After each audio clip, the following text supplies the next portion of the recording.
안녕하세요. 독서치유심리학자 김영화입니다. 요즘 가족의 형태가 참 다양해진 것 같아요. 1인 가족이 정말 많아졌고요. 그 여파로 반려동물을 들이는 가정도 많이 늘어났는데요. 동물과 사람이 서로 위로하며 살아간다는 면에서 보면 긍정적인 변화도 있지만 요사이 문제점도 참 많이 표면화되고 있는 것 같아요.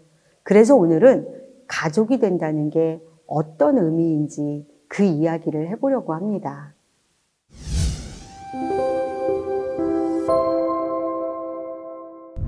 혹시 다비드 칼리의 나는 기다립니다 라는 그림책 아세요?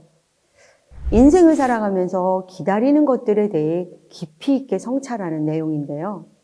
제가 소개할 그림책은 이 다비드 칼리의 그림책에서 영감을 받은 또 다른 작품이에요. 표영민 작가가 쓰고 장산 작가가 그린 이 작품은 강아지의 시점에서 주인공 소녀와의 만남, 관계 등을 이야기로 전개하고 있습니다. 어느 날 소녀는 강아지와 함께 여름 휴가를 갑니다. 그리고 그곳에서 강아지를 버리고 오죠. 그런데 버려진 그 순간에도 강아지는 숨바꼭질을 하고 있다고 생각해요. 그렇게 강아지는 끊임없이 소녀와 다시 만나기를 기다리는데요.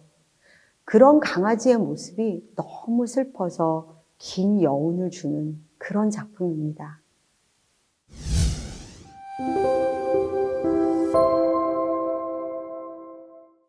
우리 한번 강아지 입장이 되어볼까요? 강아지는요, 자기를 두고 떠난 소녀가 여전히 어딘가 숨어 있다고 생각하는 것 같아요. 그런데 사실 그렇게 생각하는 건 강아지의 마음이고 하나의 억압이고 그런 거죠. 강아지도 알고 있어요. 자기가 버려졌다는 걸. 그러나 심리적으로 그 버려졌다는 것을 받아들일 수가 없는 거죠. 그래서 이건 숨바꼭질이고 소녀는 지금 어딘가 숨어서 나를 지켜보고 있어 라고 하는 스스로의 설정을 내려버리는 거죠. 용납할 수 없는, 수용할 수 없는 이런 표현이 있습니다. 사실 이런 경우 사람들은 너무나 힘들어서 지금 여기에서 잠깐 도망치고 싶어 해요. 예를 들면 우리 이런 적 있잖아요. 너무 버겁고 힘들어서 술 마시고 아니면 잠을 잔다거나 그 괴로운 정신을 잠깐 내려놓고 게임에 빠진다거나 이런 거죠. 마찬가지로 버려졌다는 것을 용납하기에는 강아지 입장에서는 너무나 큰 고통이라 숨바꼭질로 감정의 꼬리를 자르는 건데 그것을 알고 있는 독자는 그렇게 감정을 누르는 이 강아지의 모습에서 오히려 더 큰 아픔과 안타까움을 느끼게 되는 거죠.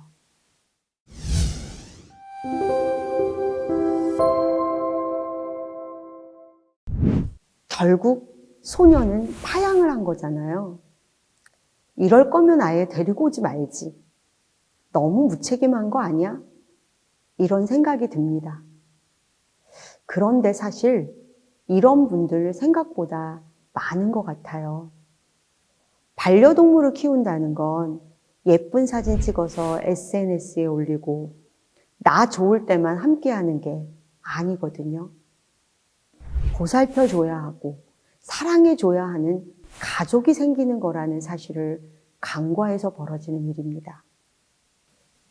그래서 미처 생각하지 못한 현실이 다가오면 당황하고 그러다 결국 회피하고 싶은 마음이 커지는 거죠.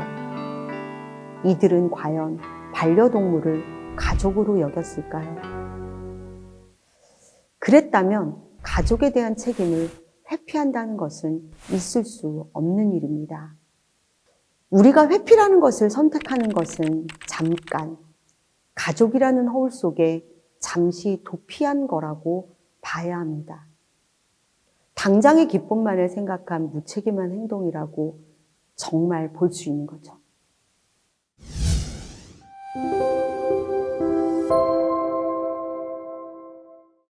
강아지는 휴가지에 홀로 남게 되면서 결국 유기견이 됩니다.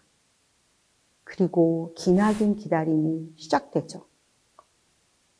이걸 지켜보는데 참 많은 분들이 눈물 흘렸다고 피드백이 올라오더라고요. 근데 오히려 이 마음을 짧은 글로 담담하게 표현한 표영민 작가님께 저는 박수를 보내고 싶은 게 그 담담한 표현이 오히려 더 아픔을 배가시키는 것 같습니다. 기다린다는 행위는 포기나 체념 이렇게 생각할 수 있지만 한편으로는 희망적인 면도 같이 담겨있는 행동이잖아요. 기다리는 동안은 내가 버려졌다는 처절한 감정을 잠시 유보해 놓는 기제가 작동합니다. 아닐 거야.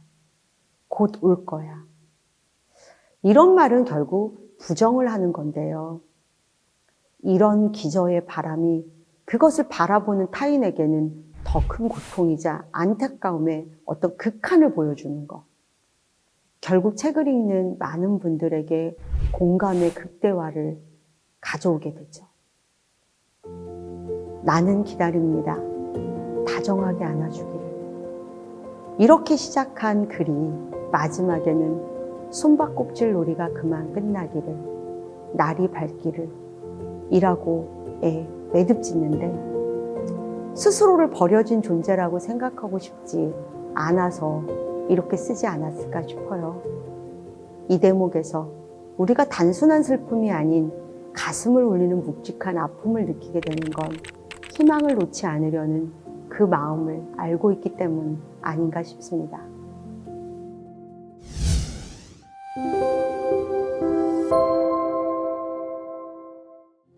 어린 왕자에서 유명한 구절 중에 하나가 여우의 말인데요. 너의 장미꽃이 그토록 소중한 것은 그 꽃을 위해 네가 공들인 그 시간 때문이야. 하지만 넌 그것을 잊어서 안 돼. 너는 네가 길들인 것에 대해 언제까지나 책임이 있는 거야. 너는 장미에 대해 책임이 있어. 결국 시간과 노력과 마음을 주어야 하는 거라고 봅니다.